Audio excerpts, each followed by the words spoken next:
अस्सलाम वालेकुम फ्रेंड्स, क्या आप जानते हैं फ्लैजल टैबलेट क्यों इतनी फेमस है और क्या ये आपके लिए सेफ़ है? आज हम इस वीडियो में इसके यूजेस, साइड इफ़ेक्ट्स और प्रिकॉशंस के बारे में बात करेंगे, तो वीडियो को एंड तक ज़रूर देखना क्योंकि ये इन्फॉर्मेशन आपके लिए बहुत ही यूज़फुल हो सकती है।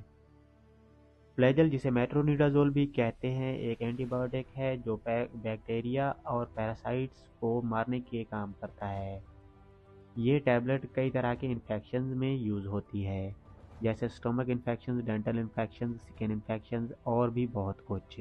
लेकिन याद रखिए, फ्लैजल को हमेशा डॉक्टर की एडवाइस के बगैर यूज़ नहीं करना चाहिए। तो अब हम इसकी यूजेस, साइड इफ़ेक्ट्स और प्रिकॉशंस के बारे में डिटेल में बात करते हैं। फ्लैजल का सबसे कॉमन यूज़ इन्फेक्शंस को ट्रीट करने के लिए होता है। ये टैबलेट स्टमक इन्फेक्शंस जैसे डायरिया या अल्सर्स में यूज़ होती है। डेंटल इन्फेक्शंस या गम प्रॉब्लम्स में भी डॉक्टर इसे प्रेस्क्राइब कर सकते हैं। स्किन इन्फेक्शंस या वाउंड्स जो बैक्टीरिया की वजह से होते हैं, उन्हें भी ठीक करने में मदद करती है। वुमेन्स में विजाइनल इन्फेक्शंस ट्रीट करने के लिए भी फ्लैजल दी जाती है। लेकिन ध्यान रखें, फ्लैजल सिर्फ बैक्टीरियल और पैरासाइटिक इन्फेक्शन के लिए है। वायरल इन्फेक्शंस जैसे फ्लू या नज़ला ज़ुकाम में ये काम नहीं करती। अब बात करते हैं फ्लैजल के साइड इफ़ेक्ट्स के बारे में। हर दवा के कुछ ना कुछ साइड इफ़ेक्ट्स होते हैं और फ्लैजल भी इनमें से एक है। कुछ कॉमन साइड इफ़ेक्ट्स हैं: पेट में दर्द या नौजिया, वोमिटिंग, उल्टी वगैरह, माउथ में मेटालिक टेस्ट और जायका चेंज होना, स्किन पर रैश या इचिंग, खारिश होना, खुरदरी हो जाना। अगर आपको डिजीनेस या हेडेक, सर दर्द हो तो इससे साइड इफ़ेक्ट्स हो सकते हैं। अगर आपको इनमें से कोई भी सीरियस साइड इफ़ेक्ट्स, एलर्जी होना, मैदे का ख़राब होना या जल्द का सुर्ख हो जाना हो तो फ़ौरन डॉक्टर से कंसल्ट करें। फ्लैजल लेने से पहले कुछ प्रिकॉशंस ज़रूर फॉलो करें।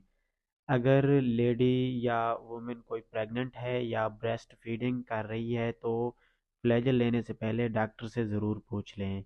अल्कोहल बिल्कुल अवॉइड करें क्योंकि फ्लैजल और अल्कोहल का कम्बिनेशन बहुत हार्मफुल हो सकता है।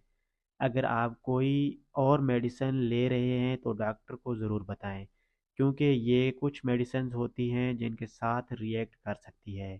फ्लैजल को हमेशा डॉक्टर की दी हुई डोजेज और ड्यूरेशन में ही यूज़ करें। ज़्यादा या कम लेना नुकसानदेह हो सकता है।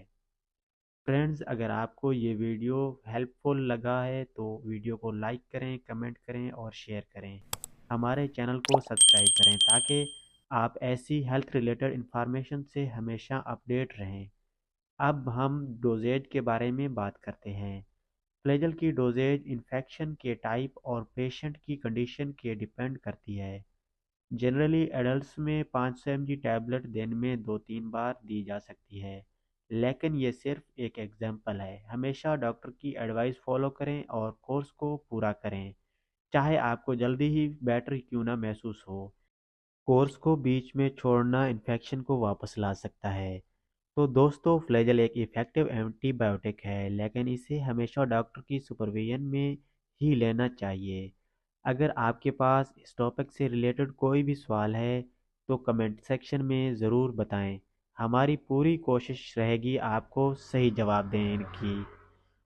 वीडियो को लाइक और शेयर करना ना भूलिए और हमारे चैनल को सब्सक्राइब करें ताकि आप हेल्थ रिलेटेड अपडेट्स से हमेशा कनेक्टेड रहें। शुक्रिया। अल्लाह हाफिज़।